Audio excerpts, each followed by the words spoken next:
terutama ketika bicara tentang bagaimana kebijakan pemerintah di Bali. Lalu ada spekulasi di balik itu, jangan-jangan ada dendam politik Anda dengan kepemimpinan Pak Koster ini, atau Pak Koster secara pribadi. Kalau kemudian saya mengkritik secara pribadi keluar begitu misalnya, itu pertama. Jadi itu pun sebetulnya tidak harus terjadi kalau kepemimpinan itu juga welcome gitu. Kepemimpinan itu kemudian tidak ada persoalan. Saya harus mengatakan jujur, saya kira publik juga membaca, kan mohon maaf Pak Gubernur sering sekali blunder untuk hal-hal yang tidak penting, ya. Bagaimana kemudian pemimpin memahami apa yang harus diambil dengan segala dampaknya. Saya tidak tahu apakah Pak Koster sangat memahami isi perut SMA Bali Mandara, saya tidak tahu. Saya hampir 3 bulan nempel dengan Ahok di Jakarta. Apa kata Ahok ketika jadi pemimpin di Jakarta?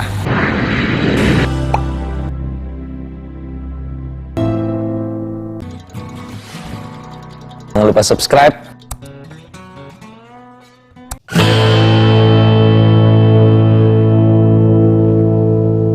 Hai Smart Netizen Denpasar TV Channel. Bersama saya saat ini Bli I Gusti Putu Arte. Jadi kalau lihat wajahnya pasti tidak asing karena sering muncul di layar media nasional, baik elektronik maupun media cetak. Sama-sama kita dulu di media yang sama, itu satu grup, kelompok media Bali Pos, lalu kemudian Bli Arte check out duluan di ceritanya. Tahun berapa itu ceritanya? 2023 ya? 2003. Bulan Mei 2003. Jabatan News terakhir saya ingat itu redaktur pelaksana harian Denpos ya. Lalu kemudian masuk ke KPU Bali, dari KPU Bali meloncat jauh ke Jakarta, menjadi salah satu komisioner KPU Pusat. Gitu. Sekarang jadi rakyat biasa. Ya, perjalanan politiknya juga ternyata tidak berhenti setelah tidak lagi duduk di KPU karena sempat mencalonkan diri menjadi anggota parlemen, ya, DPR Pusat, tapi tidak dari Bali, tapi dari Sulawesi Tengah. Gitu.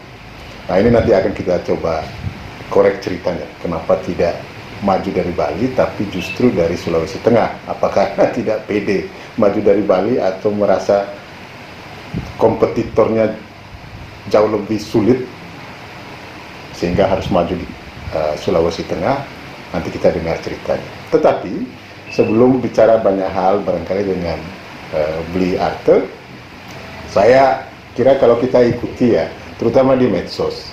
Di medsos ini Anda termasuk salah satu ya generasi pertengahan lah kalau kita lihat kepemimpinan di Bali sejak Bali menjadi daerah provinsi otonom ya.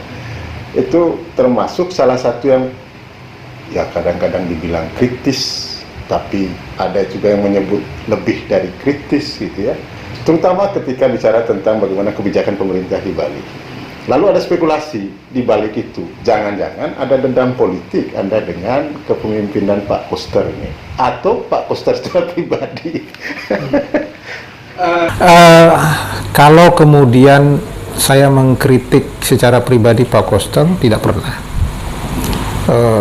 Saya lebih cenderung kalau melakukan kritik itu pada kebijakannya gitu.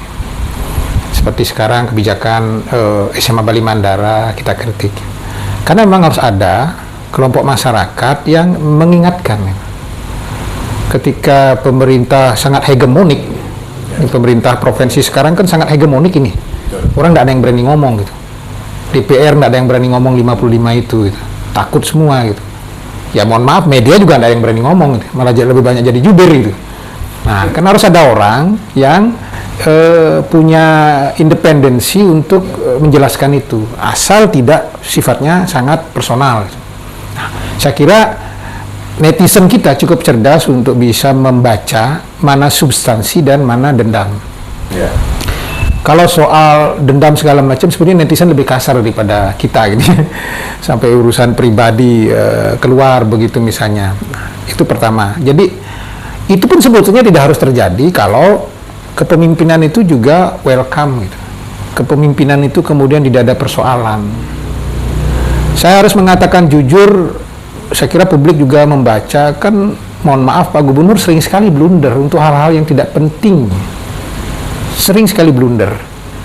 Kalau diurut itu berapa kali persoalan blunder, soal tanda tangan yang kemudian tidak dicek tanggal, ya, banyaklah.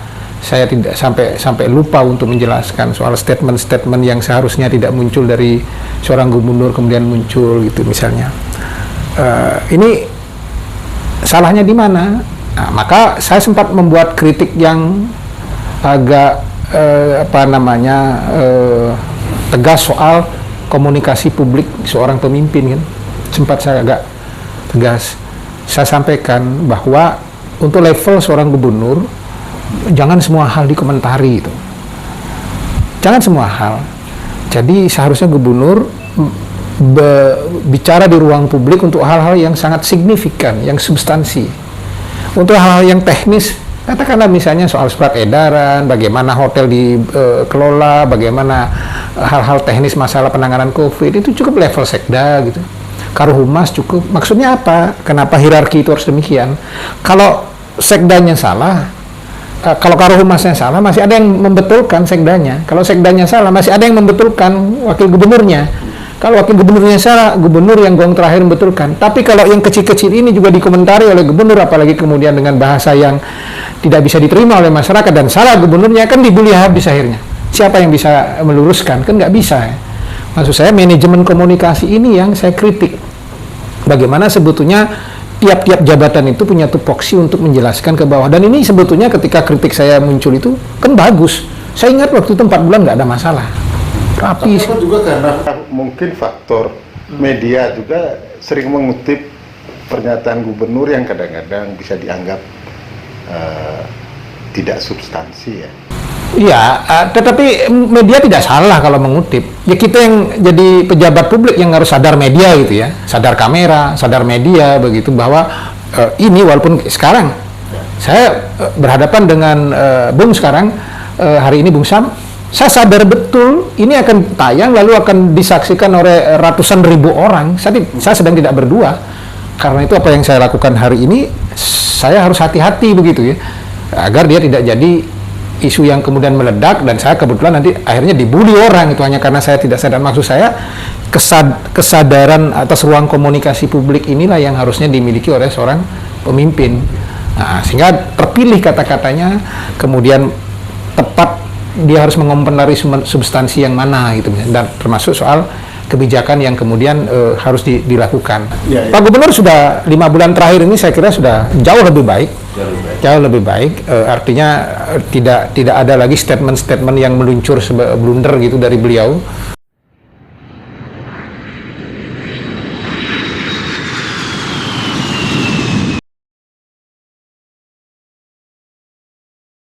Saya lihat misalnya sekarang di media sosial pemerintah provinsi sudah kencang sekali memainkan semua medsos itu ya, humasnya, dan ini bagus. Salah satu yang dikritik Anda itu kan soal SMA Bali Mandara ya? Oh ya. Ya itu serius itu. Substansinya apa sih sebenarnya sehingga kok Anda memberikan atensi khusus? Ini soal pilihan kebijakan pengambilan keputusan dari seorang pemimpin itu. Ya. Bagaimana kemudian pemimpin memahami apa yang harus diambil dengan segala dampaknya. Saya tidak tahu apakah Pak Koster sangat memahami isi perut SMA Bali Mandara, saya tidak tahu. Ketika saya hampir 3 bulan nempel dengan Ahok di Jakarta. Apa kata Ahok ketika jadi pemimpin di Jakarta? Jangan lupa subscribe,